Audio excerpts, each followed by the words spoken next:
పవన్ కళ్యాణ్ గారి మీద మీ అభిప్రాయం అంటే?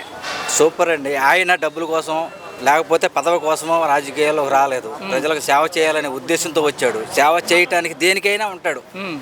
ఏ పదవైనా అవసరం లేదు. ఇప్పుడు ఆయన తీసుకున్న 5 శాఖల్లో ఏ శాఖకి అన్యాయం చేయలేదు. వితిన్ ఆయన పదవిలోకి వచ్చిన 3 నెలల్లో గ్రామీణ ప్రాంతాల్లో ఉన్న చిన్న చిన్న రోడ్లన్నీ ముందు ఇమీడియట్లీ తారు రోడ్లుగా వేశారు. గుంతలు పడిపోయి ఉన్నాయి. అంతకుముందు దాదాపు 5 సంవత్సరాలు ఏ గుంటలోనూ పారమట్టేయని ఆ గవర్నమెంట్లో ఉన్న రోడ్లని ఇమీడియట్లీ రోడ్లు వేశారు.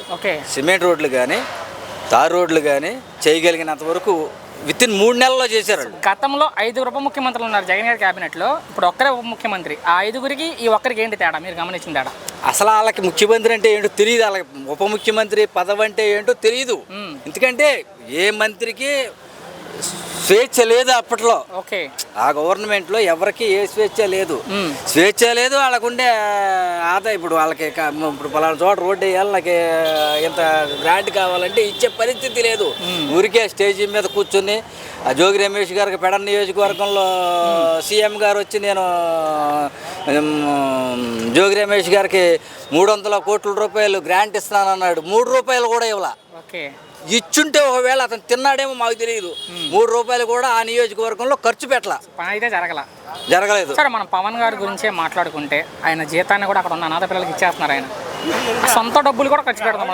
అయినా కూడా పవన్ గారిని వ్యక్తిగతంగా విమర్శిస్తూనే ఉంటారు. ఆ తిట్టే వాళ్ళకి ఏం చెప్తారు మీరంటే? నా ప్రశ్న అది. మంచి చెట్టు ఉందండి, చెట్టు నిండా పళ్ళు ఉన్నాయి, రాళ్లే విసురుతారు, పండు కింద తిందామని. ఈయన పరిస్థితి కూడా అంతే. ఆయన అంటే రాజకీయాల్లో ఉన్నారు కాబట్టి ఆయన విమర్శించి చేదనొచ్చు. ఆ ఇంట్లో ఉన్న ఆడవాళ్ళ గురించి కూడా అవన్నీ మామూలే. జనాల ఇప్పుడు ఆయన వ్యక్తిగత జీవితం గురించి కూడా మాట్లాడతారు. అంతకు ముందున్న గవర్నమెంట్ 5 సంవత్సరాల గవర్నమెంట్ తిట్లు కోసమే వాళ్ళు చేశారు గవర్నమెంట్. అది అచ్చంగా తిట్టడమే, వేరే పనేమీ లేదు. ఒక్కటే ప్రశ్న, పవన్ గారి అభిమానులు బలంగా కోరుకుంటుంది ఆయన ముఖ్యమంత్రి కావాలి అని. సో ఏంటి ఆయన ముఖ్యమంత్రి? ఆయనకి అభిప్రాయం ముఖ్యమంత్రి అవ్వాలనే ఉద్దేశం ఆయనకి లేదు. ఆయనకి లేకపోవచ్చు, ఆయన అభిమానులు కోరుకుంటున్నారు కాబట్టి. అభిమానులు కోరుకోవటం అనేది వేరే విషయం. ఆయనకి కావాల్సింది ఏంటంటే రాష్ట్ర అభివృద్ధి అంతే.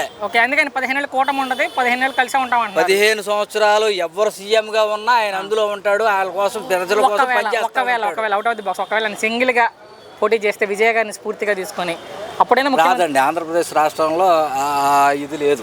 చివరిగా అది ఓపెన్ గా పవన్ కళ్యాణ్ గారే ఒప్పుకున్నాడు. అవునులే, అందుకని డేర్ చేయలేకపోతున్నారు. ఇప్పుడు ఆ రాష్ట్రానికి మన రాష్ట్రానికి డిఫరెన్స్ ఉంది. అవునులే, ఇక్కడ పవన్ గారి అభిమానులు వేరు, పార్టీ వేరు. అవును, అది పార్టీని పార్టీగా చూస్తారు. అభిమానం ఒక్క మాటలో ఇంకా రాజకీయంగా పవన్ గారి మీద మీ అభిప్రాయం అంటే? నెంబర్ 1. ఇప్పుడు ఆల్రెడీ టోటల్ ఇండియాలోనే అదేదో సర్వే చేసిన రిపోర్ట్లోనే నెంబర్ 2గా వచ్చాడు ఆయన.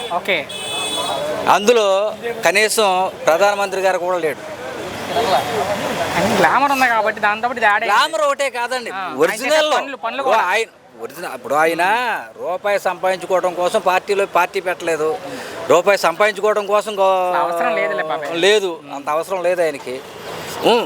అంతకన్నా ఆస్తులు ఉన్నవాళ్ళు కూడా ఆస్తి సంపాదించుకోవాలని అప్పుడు ఉండదా? అవునులే, కానీ ఈయనకి లేదు. రాజకీయ భవిష్యత్తు బాగుండాలని అయితే కోరుకున్నాను. అభిమానులు జనాలు శుభ్రంగా మంచిగా ఉండాలి, రాష్ట్రం అభివృద్ధి చెందాలి. దానికి కావాల్సిన ఏర్పాట్లు చేయటంలో మనం ఎంతో కొంత మన వంతు సాయం మనం చేయాలనే ఉద్దేశంతో ఆయన రాజకీయంలోకి వచ్చాడు. రాజకీయ పార్టీని పెట్టాడు. ఆయన ఇప్పుడు ఇంతకుముందు ఎవరో ఒక ఆయన మీకు చెప్తున్న అభిప్రాయంలో ఆయన పారిపోతాడని చెప్తున్నారు. పారిపోయే ఉద్దేశం ఉంటే 2 సీట్లు పోటీ చేసి ఓడిపోయిన రోజే పారిపోవాలి. ఒక సీట్లో గెలిచిన చిరంజీవి గారే పారిపోయాడు. అది కాంగ్రెస్ లో కలిపేశాడు, కానీ నిలబడ్డాడు. ఇప్పుడు ఇందుకు పారిపోతాడు? పారిపోడు. బతికున్నంత కాలం రాజకీయాన్ని మెయింటైన్ చేస్తూనే ఉంటాడు. దాంతోపాటు సినిమాలు కూడా చేస్తూ ఉంటాడు. ఎందుకంటే అభిమానుల కోసం, ఆయన అభిమానులు పెంచుకోవాలి, ఇటు రాష్ట్రాన్ని అభివృద్ధి చేయాలి. రెండిటిని సమతూకంగా చూసుకుంటూ వెళ్తాడు. ప్లస్ ఇంకోటి ఏంటంటే ఈయనకి బాగా అభిమానులు, అత్యంత బాగా అభిమానులు, ఆ కుటుంబాంతో బాగా సన్నిహితంగా ఉన్న వ్యక్తులు కూడా ఈరోజు ఆయన తిడుతున్నారు అంటే కారణం ఓన్లీ పార్టీ పరంగా, పార్టీ ఆదేశాలు ఇచ్చిన దాని ప్రకారం చేస్తున్నారే తప్ప ఇది కరెక్ట్గా 2 సంవత్సరాలు పూర్తయింది. మిగిలిన 3 సంవత్సరాలలో 2 సంవత్సరాలన్నర పూర్తయిన తర్వాత వాళ్ళందరూ తిరిగి మారతారు. తిరిగి పవన్ కళ్యాణ్కి అభిమానులుగా పాత అభిమానులుగా నిలబడతారు. ఆయన కూర్చోమంటే కూర్చుంటారు, నుంచోమంటే నుంచుంటారు. విత్ ఇన్ పేరు నానితో సహా.